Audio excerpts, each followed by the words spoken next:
You're not paid for how hard you work. You're paid for how hard you are to replace. You're not promoted because you're kind. You're promoted because you're powerful, or seen to be. This is not a motivational podcast. This is a survival guide. Because your office, it's not just a place of work. It's a battlefield. Behind every Zoom call, every quick catch-up, every smile in the break room, there are alliances, betrayals, silent wars for power and influence. And while you're playing by the rules, someone else is playing the game. Today, we're stepping into that game, guided not by HR handbooks or hustle gurus, but by Niccolò Machiavelli, the most misunderstood realist in political history. Welcome to Machiavelli's Guide to Surviving Corporate Warfare. Let's begin. Machiavelli's The Prince, written over 500 years ago, wasn't a celebration of tyranny. It was a manual for survival in the brutal, shifting world of Renaissance politics, a time where betrayal could come from your own brother and alliances shifted with the wind. Sound familiar?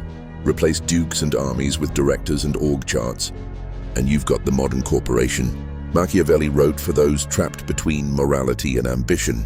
He knew something most of us forget. Power doesn't reward virtue. It rewards effectiveness. And yet, we are taught to be good workers, loyal, modest, team-oriented.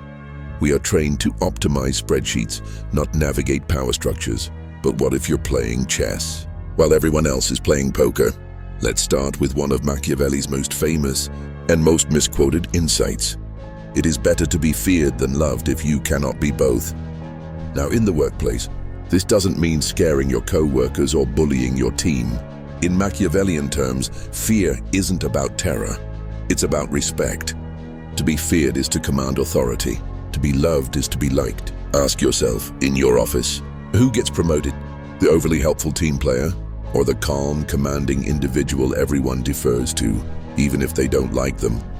A 2019 study published in Organizational Dynamics found that employees perceived as dominant were 47% more likely to be promoted within 2 years, regardless of technical performance. Why? Because people, and especially executives, aren't just evaluating your work. They're subconsciously asking, can this person handle power? Will others listen to them? Love is optional. Respect is currency.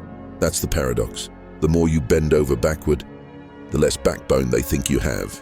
Machiavelli said a ruler must learn to be both a lion and a fox, strong and cunning.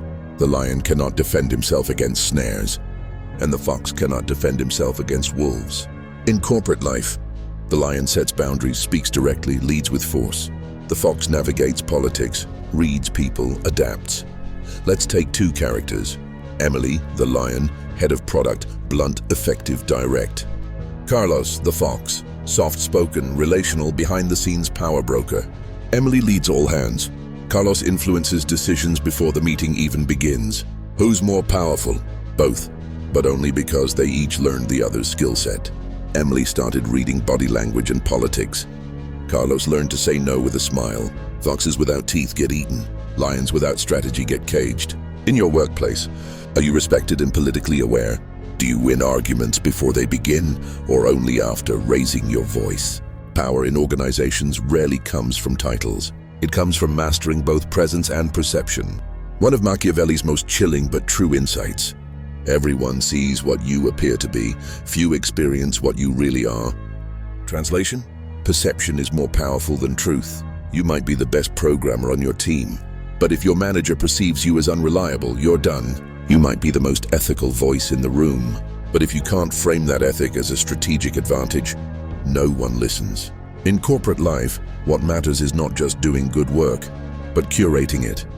This is not deception, it's communication. If you don't control your narrative, someone else will, and they may not be kind. Learn to speak in executive language. Use metrics, not feelings. Speak outcomes, not effort. Frame objections as solutions. Machiavelli would say, let others judge you as competent, even if they never see the work behind it. Appear powerful and you become powerful. Here's where it gets deep. Most people in your company are playing roles without realizing it. The pleaser, the martyr, the rebel, the ghost, the chameleon. But the truly powerful, they're playing the players. They're not reacting. They're designing the board. Machiavelli would say, a wise prince ought to adopt such a course that his citizens will always feel under obligation to him. Obligation is power. That means give favors strategically. Make people feel they owe you. Don't solve all problems. Solve the right problems for the right people. Here's a modern tactic. Help your boss succeed, but don't outshine them. Create allies by publicly crediting others for things you controlled.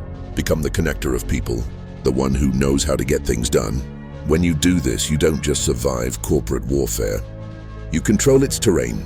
But here's where Machiavelli gets uncomfortable. Power has a cost. You will lose some friends. You will be misunderstood. You may have to walk alone at times. A prince who wishes to maintain his state must learn how not to be good.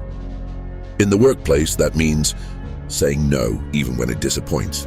Withdrawing from toxic alliances, even if it looks disloyal.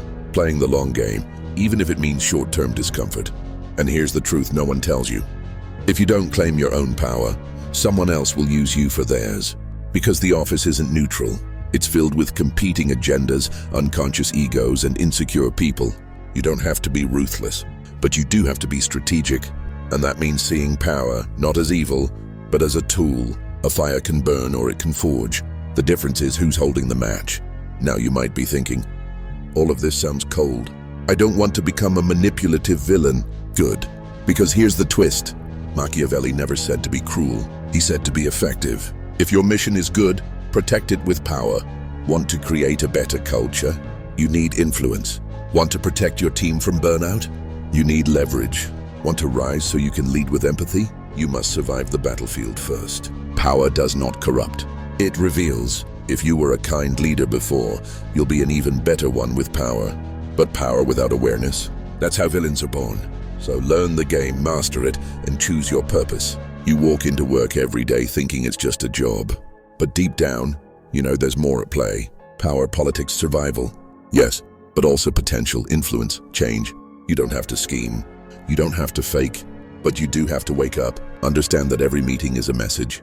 Every silence speaks. Every choice echoes. Today, you've heard from Machiavelli. Tomorrow, you choose your move. Will you keep playing small? Or will you become the strategist of your own career? Because in the end, it's not about being ruthless. It's about being ready. He who builds on the people builds on mud. He who builds himself becomes unshakable. Your office is a battlefield. But now, you're no longer unarmed.